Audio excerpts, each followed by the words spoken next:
नमस्कार, आप देख रहे SSN 24 न्यूज।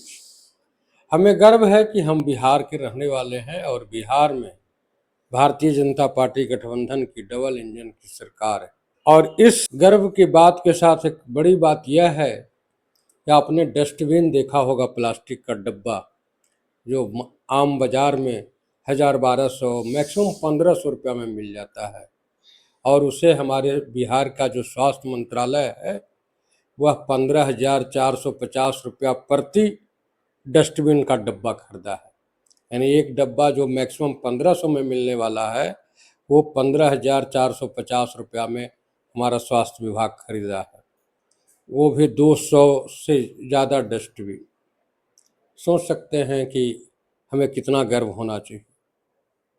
और हमारे जो शासक लोग हैं वो कहते हैं कि बिहार में ईमानदारी चरम पर। ऐसी कई घटनाएं हैं। आज सुबह सुबह पटना के एक इलाके में जो ट्रांसपोर्ट नगर के नाम से जाना जाता है, वहाँ एक व्यक्ति को चाकू गोद कर हत्या कर दी गई। कल रात्रि में 10:30 बजे एक प्रॉपर्टी डीलर को 4 गोली मारकर उन्हें घायल कर दिया गया। गंभीर अवस्था में उसे मेदांता जैसे नीतीश कुमार के जो सपना का अस्पताल है वहाँ पहुँचाया गया। ये घटना आम हो गई है और इसी तरह के घटनाओं पर चर्चा करने के लिए हमारे साथ भाजपा के एक नेता हैं, प्रवक्ता हैं जिला के प्रभाकर जी, जो पंचायती राज में जिला परिषद के चुनाव लड़ने की भी तैयारी कर रहे हैं। सर, आपका हमारे चैनल में स्वागत है। जी, आपको।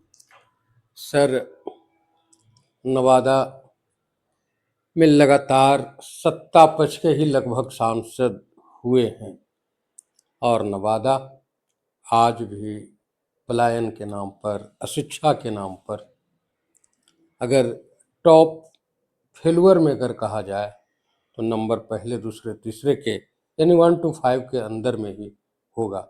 विकास नहीं हुआ है उसमें। क्या वजह है कि आज भी बिहार में नवादा पिछड़े जिलों में शुमार है? यह बात आप और हम समझ रहे हैं और कह भी रहे हैं, लेकिन मैं आपको बता देना चाहता हूं कि जब से हमारे सांसद विवेक ठाकुर जी आए हैं, उनके प्रथम भाषण से लेकर अब तक हर अभिव्यक्ति में उन्होंने इस बात का जिक्र किया है और करते हैं। पलायन का? जी नहीं, तो विकास का। पिछड़े नवादा की बात करते हैं। अच्छा। जब पिछड़े नवादा की बात आती है तो उसमें सभी क्षेत्र में कमियां शुमार हो जाती है। उसकी विवेचना आप अपने स्तर से कर सकते हैं, वो आपका अपना अधिकार है, अपना विचार है, उस पर कोई रोक नहीं सकता है। तो अब बात आ गई कि कोई एक ऐसा आदमी या जो भी यहाँ से सांसद रहे, कुछ न कुछ अपने हिसाब से, अपने कार्य के तरीके से विकास का प्रयास किया, कुछ हुआ, कुछ नहीं हुआ।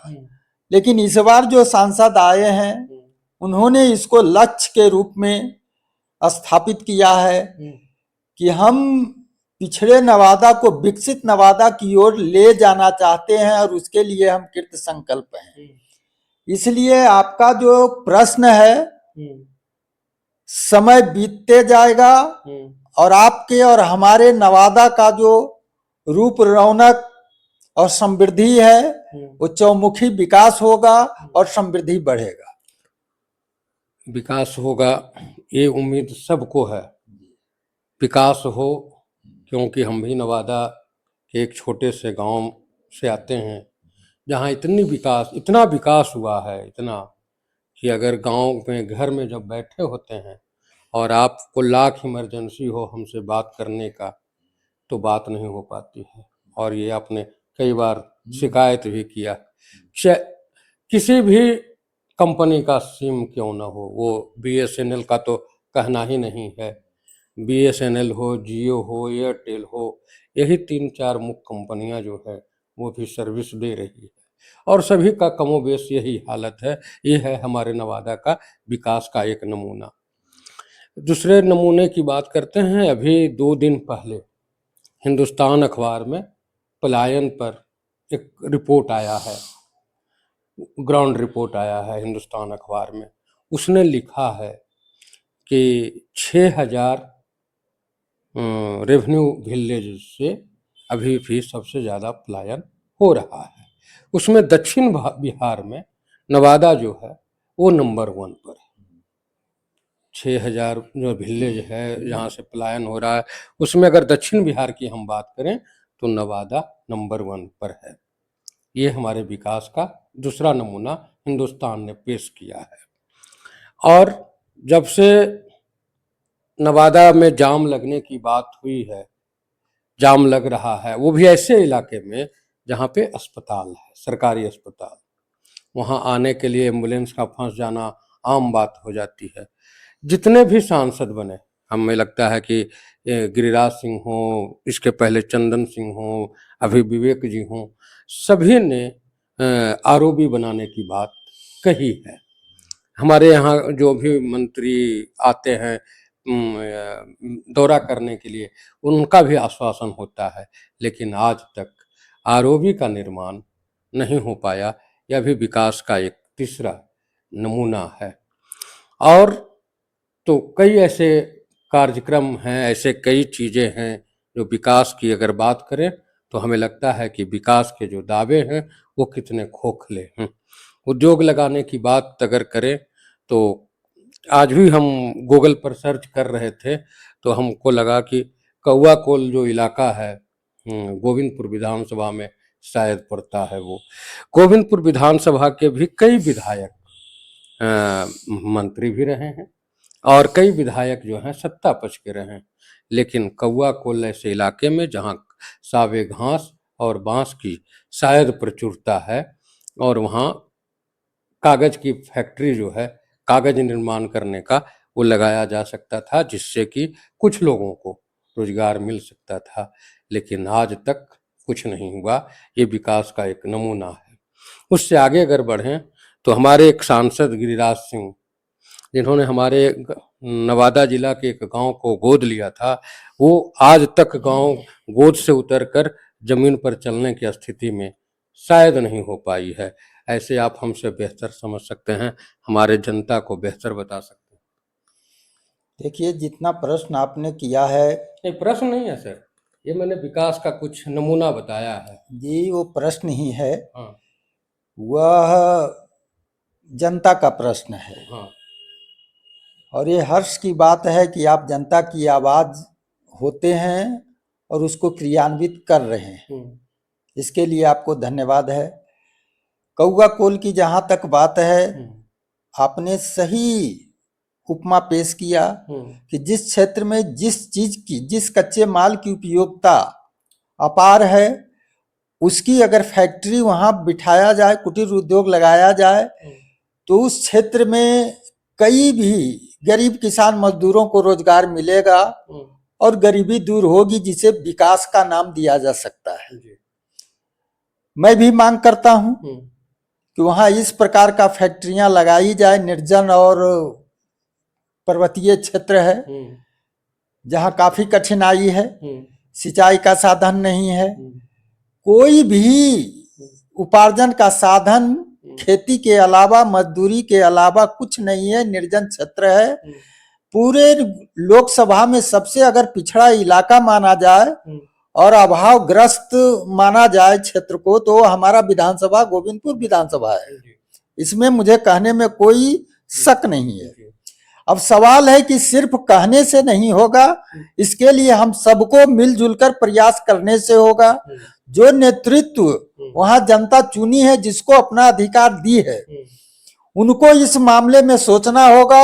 और मैं करीब से देख रहा हूं कि हमारी विधायिका जी ने हर क्षेत्र में अनवरत प्रयासरत हैं और उसमें कई चीजें जो है, शिक्षा के क्षेत्र में, चिकित्सा के क्षेत्र में कई बुनियादें रखी गई है और उसके लिए प्रयासरत हैं। मुझे उम्मीद ही नहीं, पूर्ण विश्वास है कि 5 साल पुरते पुरते जिस समर्पण के साथ हमारी विधायिका जी वहां कार्य कर रहे हैं लोगों के लिए, उस समर्पण दिखाता है कि लक्ष्य बड़ा है और निश्चित तौर पर समर्पित होकर उस लक्ष्य की प्राप्ति की ओर अग्रसर हो रहे हैं, तो निश्चित तौर पर हमारे क्षेत्र में छोटा हो बड़ा हो उद्योग लगेगा और वहां की गरीबी दूर होगी। रह गई बात नवादा विकास की बात, तो जो भी एनडीए के आए, कोई रेलवे लाइन को दोहरीकरण किया जी नहीं सर रेलवे लाइन की दोहरीकरण की बात आप करें तो यूपीए की सरकार में ही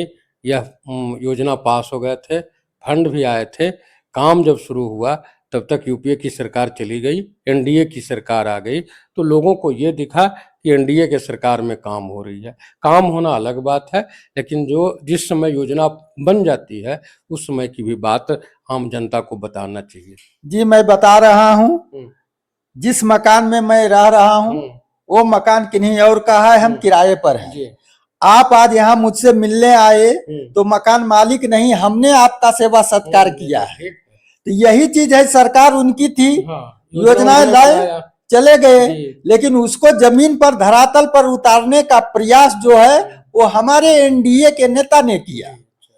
तो इसलिए ये मानना पड़ेगा कि कोई भी योजना पास कराना और जमीन पर उतारना दोनों दो बात है। योजना बनी सर और उसके बाद अब हम पैसे भी आ गए और सरकार चली गई। हम चाह लेंगे तो जमीन पर नहीं उतरेगा, ये आप भी भली भांति जानते हैं इस चीज को, आप भी समाज में रहते हैं। तो जो योजना को क्रियान्वित जमीन पर बुनियाद रखा, कुछ हद तक श्रेय उन्हीं को मैं देना चाहता हूं और देना भी चाहिए। रह गई बात अस्पताल की बात है, तो देख आप जानते ही हैं शिलान्यास में भी आप थे, बन ही रहा है। अब मैं उस बात पर आता हूं कि हर एक चीज की जिम्मेवारी जब पंचायत से लेकर लोकसभा तक, स्नातक से लेकर पंचायती राज एमएलसी तक, जब इतने जनप्रतिनिधि का लोग नहीं इतने जनप्रतिनिधि जब संवैधानिक स्तर से जब इनको बनाया गया, गांव से एक गांव से प्रतिनिधि, हर 500 पर प्रतिनिधि संविधान ने चुनने का अधिकार दिया, तो इसका मतलब क्या है, जनता का विकास, समुचित विकास। और वो कोई विदेश के आदमी नहीं होते हैं, हमारे ही घर परिवार के आदमी होते हैं। तो अगर गांवों में विकास अवरुद्ध है तो कुछ हद तक जिम्मेवार हम और हमारी परिवार और हमारा जनता परिवार भी शामिल है। जनता अगर चाह लेगी तो इस धरती पर न तो कोई भ्रष्टाचार करेगा और न ही कोई सरकार हमारे मत का चीर हरण करेगा। तो कुछ हद तक हम भी जिम्मेवार हैं। आप कहते हैं कि हमारे गांव में टावर नहीं लगता है, ये मैं झेला हूं। आपसे जब संपर्क करने का होता है तो बहुत परेशानी होती है। हमारे गांव के बगल में छनौन पंचायत, जहाँ एक धनमा गांव है, हूबहू आपके ही गांव के जैसा वहां भी हालत है। परेशान हो गए कई बार मैंने पूर्व सांसद चंदन जी से निवेदन भी किया, आवेदन भी दिवाया, लेकिन उस पर अस्वस्थ हो गए इसी बीच। फिर उन्होंने ध्यान नहीं दिया और न ही उस पर कोई अमल हुआ। मैं तो सर दूर संचार में मंत्री हुआ करते थे संजय पासवान, केंद्र में संजय पासवान मंत्री हुआ करते थे, बिहार नवादा के सांसद थे। उनसे मिलने, इस समस्या के निदान के लिए मैं उनसे मिलने दिल्ली तक गया था और दिल्ली में उनसे हम लोगों ने बात किया था, लेकिन उन्होंने एक सिरे से खारिज कर दिया। और उसके बाद तो फिर उनके साथ जो घटनाएं घटी क्रमबद्ध, वो किसी से छिपा हुआ नहीं। सर जी क्या हुआ ना हुआ, जो हुआ वो वापस नहीं हो सकता है। आने वाले दिन में उस गलती को ना दोहराया जाए, इसकी चिंता हम लोगों को करनी है। आप देखे होंगे कि 2-3 दिन पहले मैं देख रहा था सोशल मीडिया पर कि रजौली में कई टावर का निर्माण के लिए वहां लगभग स्वीकृति मिल गई है। तो मैं चाहूंगा माननीय सांसद जी के द्वारा, दूरसंचार मंत्री जी के द्वारा, अपनी सरकार के द्वारा, कि हमारे क्षेत्र में छनौन पंचायत में धनमा है और आपके वारसलीगंज विधानसभा में कौन सा गांव पड़ता है, सौर पंचायत में चंडीपुर, सौर पंचायत में चंडीपुर है। मैं निवेदन करता हूं कि ये दोनों की समस्या जो वर्षों से नहीं कई वर्षों से समस्या है, जिस पर कोई आज तक जनप्रतिनिधि ध्यान नहीं दिए, मैं करबद्ध निवेदन करना चाहता हूं दोनों क्षेत्र के जनप्रतिनिधि और माननीय लोकसभा सांसद विवेक ठाकुर जी से कि इन जनता की जो बुनियादी समस्या है, आज जो दूरसंचार है वो जीवन का सार बन चुका है, जीवन का दिनचर्या बन चुका है। अगर संवाद नहीं तो जीवन मरना सन्न हो जाता है। तो इन समस्याओं का निदान हो, और मैं कहूंगा कि आप आवेदन दीजिए सभी लोग मिलकर, मैं खुद ले जाकर वहां पर माननीय सांसद जी से ले जाकर दूंगा। मुझे पूर्ण विश्वास ही नहीं, भरोसा है कि जैसे रजौली जैसे बिहार क्षेत्र में उन्होंने जन कल्याण का काम किया है, तो हमारे गोविंदपुर विधानसभा में भी कुछ ऐसे इलाके हैं और वाटसलीगंज में भी कुछ ऐसे इलाके हैं, उसका जो है सर्वेक्षण किया जाए और दूरसंचार को अबाध रूप से चलते रहे, इसके लिए वो प्रयास करें। निश्चित तौर पर है कि आने वाले दिन में इस समस्या का निदान होगा। रह गई बात नवादा की विकास की बात, तो नवादा में जो विधायिका हैं वो जदयू की विधायिका हैं, उनके परिवार काफी दिनों से सियासत कर रहे हैं और जनता उन्हें मानती भी है और उन्हें अधिकार देते आई है। लेकिन मैं उनसे और आपके द्वारा ही कहना चाहता हूं कि क्या एक विधानसभा में एक टाउन आता है, जिसका टाउन एकमात्र टाउन है वो नवादा है, जिसके नाम से जिला बना है, और इसी का प्रतिनिधि उनके परिवार करते आए हैं। चाहे जिला परिषद चेयरमैन की बात हो, चाहे विधायक और विधायिका बनने की बात हो, आज एमएलसी भी उन्हीं के परिवार के हैं, पहले भी रही हैं, पहले भी रही हैं। तो मैं बस यह जानना चाहता हूं कि आखिर क्या कारण है कि नवादा का आज तक जो आप देख रहे हैं कि एक छोटा सा 2, 3, 4 पार्क बन रहा है, वो हमारे माननीय सांसद महोदय के प्रयास से बन रहा है।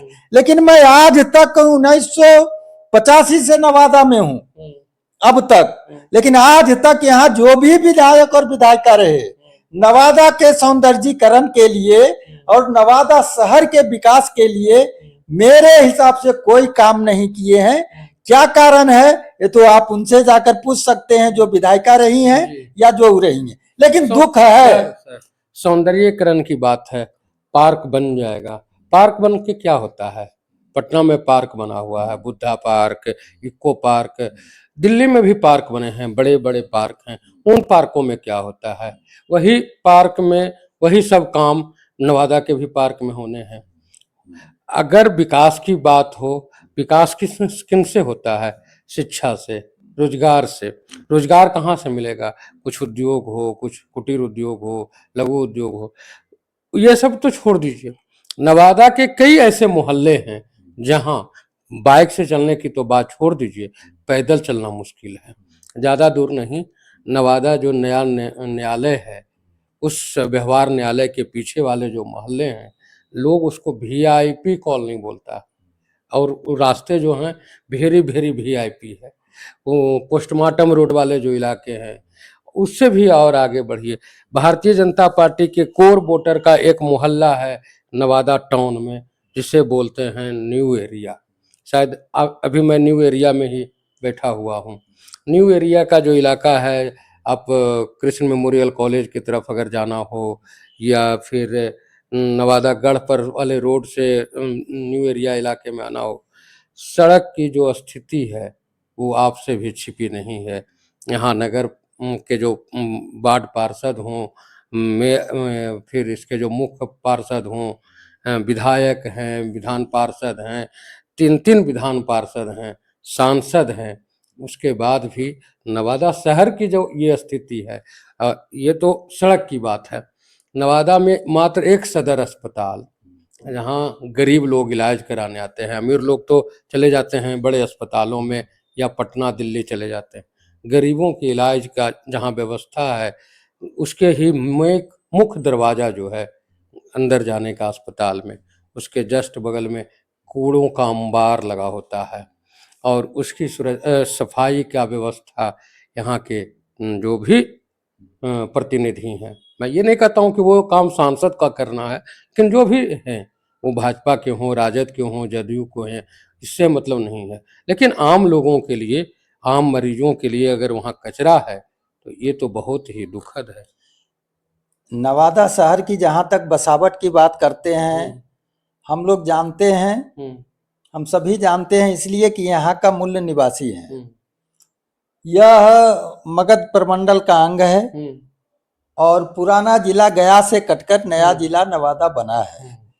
तो पुराने जो भी बसावट हैं वह कोई नक्शा पास करके या तौर तरीके नक्शा से सर जो सड़क बनी हुई थी, आज वो सड़क टूट गई। टूटे हुए भी हम उसे 2010 से वो सड़क टूटी हुई देख रहे हैं, आज भी वही हाल है। तो उसको बनाने के लिए नक्शे का क्या जरूरत है?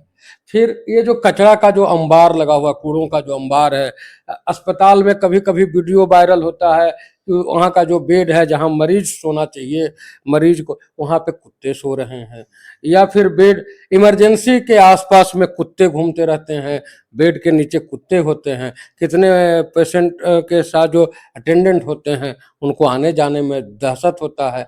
ये सब के लिए कोई नक्शे का तो जरूरत नहीं है, या नया बसाने का तो कोई जरूरत नहीं है। आप नक्शे की बात पहले जो आप सवाल करते हैं, धैर्य से पहले उसका जवाब सुनिए। हाँ जी, सुनाइए ना। आप हम नक्शे की बात क्या कह रहे हैं कि ऐसे ऐसे मोहल्ले बसे हुए हैं जहाँ पे आने जाने में असुविधा है।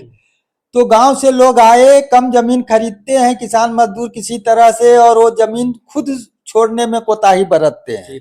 हर एक दूसरे का ये हालत है, कौन किससे लड़ाई करे। यही देखा देखी में आज हर लोग, जब आधुनिक युग हो गया, किसी के शरीर पर 10 किलो वजन उठाने की क्षमताएं नहीं रही। ऐसा आधुनिक हुआ कि अपना सब्जी का, अपना चावल का, अपना दाल का बोरी भी हाथ में और कंधे पर रखने में आधुनिक आज के युवाओं को शर्म आती है, हमें शर्म आती है। तो सवाल उठता है कि पूर्व में तो इन चीजों का ख्याल रखा नहीं गया। अब मुसीबतें आ रही हैं तो हम सब बौखला रहे हैं, लेकिन इसका कारण भी तो हम ही बने हैं कि हम अपनी सुविधा को खुद खोए हैं। हम सरकार पर तोहमत नहीं लगा सकते। रह गई बात गंदगी की बात, तो निश्चित तौर पर ये वार्ड सदस्य का काम है इनको साफ करवाना। तो मैं तो साफ कहता हूं कि जो भी वार्ड सदस्य अपने वार्ड को स्वच्छ नहीं रख सकते, वो जनता निर्लज है जो ऐसे बात को फिर से चुनेगी। वो जनता कायर है जो गंदगी ना साफ कर पाने वाले, गंदे विचारधारा वाले वार्ड सदस्य को जनता चुनेगी। वो जनता गंदी होगी, उनका प्रतिनिधित्व गंदा नहीं होगा, इसलिए कि जनता और हम चुनते हैं वार्ड सदस्य को। अरे नगर पालिका से संचालित होती है। तो इस तरह से जहां सड़क टूटी हुई है, वो पहला अधिकार और प्रपोजल है कि अगर वो रिफ्यूजल दे देता है नगर पालिका कि इतना अमाउंट मेरे पास नहीं है, ये आप किन्हीं बड़े प्रतिनिधि से या सरकार के किसी योजनाएं से काम करा लीजिए, तो भी एनओसी उसको नगर पालिका को ही देना है नगर में। इस चीज को आप भी भली भांति जानते हैं। तो होता ये है क्या कि जितने वार्ड सदस्य और चेयरमैन है, अपने लाभ के लिए, निजी स्वार्थ के लिए वह हर योजनाओं को फंसा कर रखते हैं, और पर्याप्त फंड उपलब्ध न होने के कारण वो दूसरे जहां जाते हैं तो वहां एनओसी नहीं मिल पाता है। पहले योजना में नगर से सबमिट हुआ रहता है। भैया मुझे कहना है कि जहां तक फंड हो वहीं तक आप योजना डालिए, जो फंड ना हो उसको फ्री रखिए, ताकि जो लोग जागरूक हैं, जो प्रतिनिधि जागरूक हैं, उस योजना को क्रियान्वित करके लोगों को सुविधा और स्वच्छता दे सकें।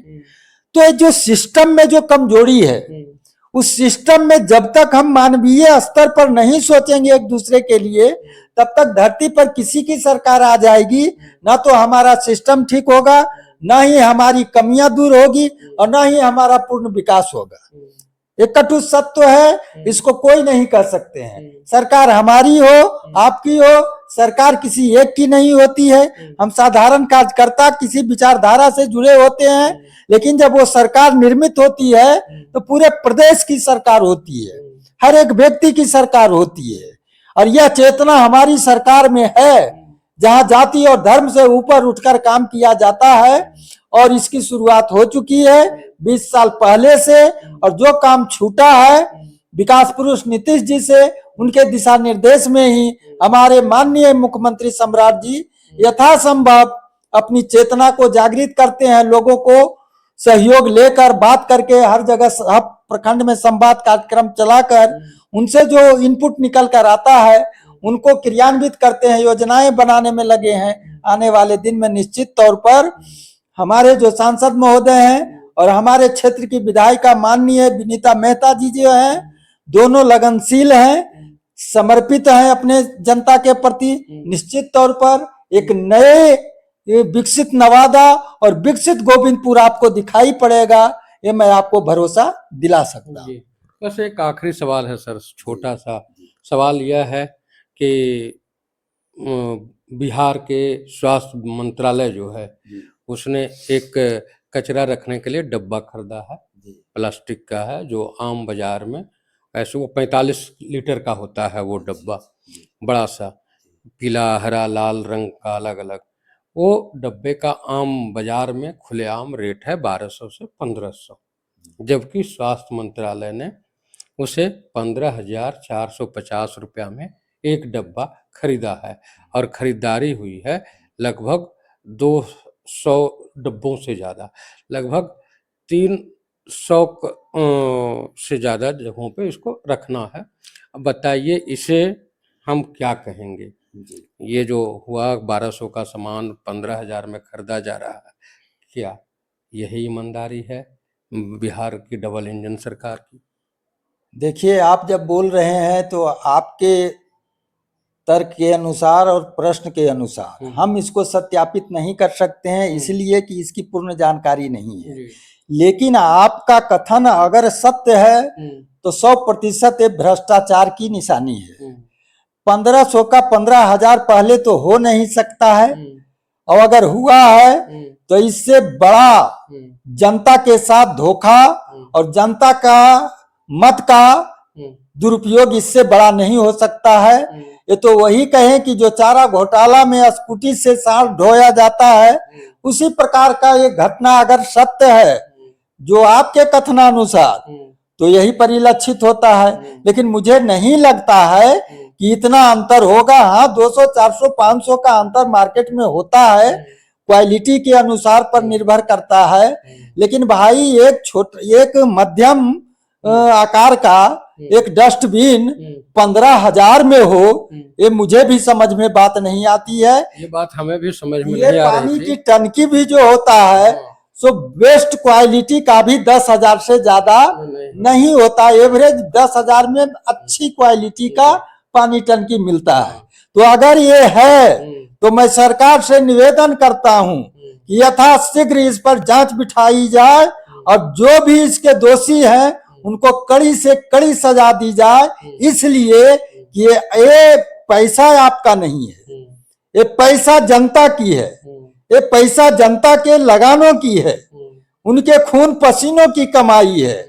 इसे अगर कोई लूटेगा तो ना तो जनता बर्दाश्त करेगी और ना ही हमारी सरकार बर्दाश्त करेगी, ये मैं आपको विश्वास दिलाना चाहता हूं। भ्रष्टाचार की बात अगर करें तो जनता तो समझती नहीं है। जनता को तो लगता है कि हम अपने परिवार को चुना है, इसीलिए जो भी हो रहा है ऑल इज वेल हो रहा है।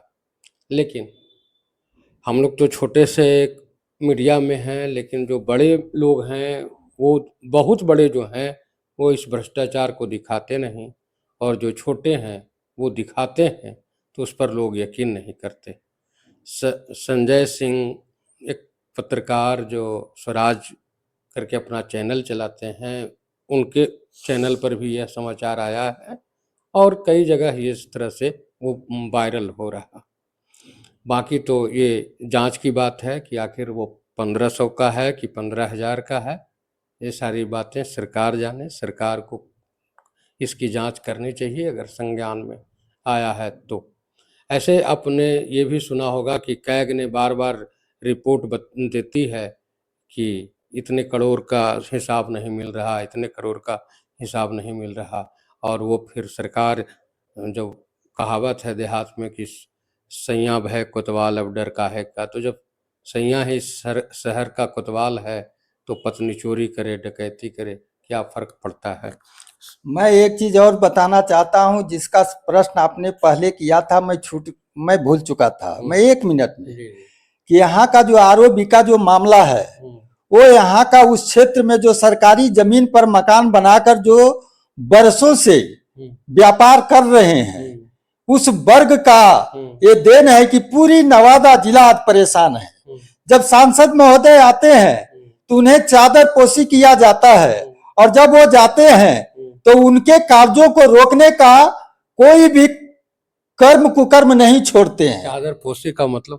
चादर पोशी का मतलब सम्मान करना। और वो जब निकलते हैं तो चादर पोशी तो मजार पर होता है।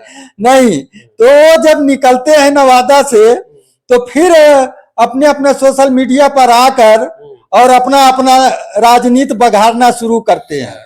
मैं उनसे एक ही बात कहना चाहता हूं कि अगर तुम लोग में मानवता है, अगर वास्तविक में समाज की सेवक होने का दम भरते हो तो जनता के लिए सोचो, जनता के सुविधा के लिए सोचो।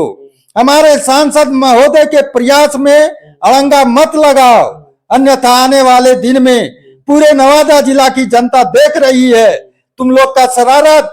अगर ये शरारत से बाज नहीं आया तो कानून के साथ साथ सरकार भी बुलडोजर चलाएगी और जनता भी तुम्हें बाढ़ बनने से भी वंचित कर देगी। इसका ख्याल रखना होगा। इन्हीं शब्दों के साथ मैं अपनी बातों को समाप्त करता हूं। इन्होंने बहुत आसानी से बात को टाल दिया, ये बोल करके कि आम लोगों ने जो कब्जा करा हुआ। अभी आप नवादा से गिरियक की तरफ बढ़ें, कई गांव हैं रास्ते में, बाजार भी है छोटा छोटा, आप चल करके देख लें। अतिक्रमण के नाम पर ही नहीं, जिनके अपने जमीन में भी घर बने हुए थे, सड़क बनाने के नाम पर उसे अभी जब मैं आ रहा था अमेरिका बिघा खरांट के तरफ से के प्रभाकर जी के यहाँ, तो मैंने देखा कि दोनों तरफ रोड के बाएं साइड भी और दाहिने साइड भी बुलडोजर चल रहा है और लोग घर गिराने में कहीं कोई विरोध नहीं कर रहे हैं। तो क्या आज नवादा में आरओबी के जो भी बाधा बने हुए हैं वो सरकार से ज्यादा बड़े हैं? ये सवाल हम लोगों को सोचने की जरूरत है। सर, आप जो समय दिए उसके लिए धन्यवाद। जी जी जी, आपका समय कीमती है सर, प्रणाम।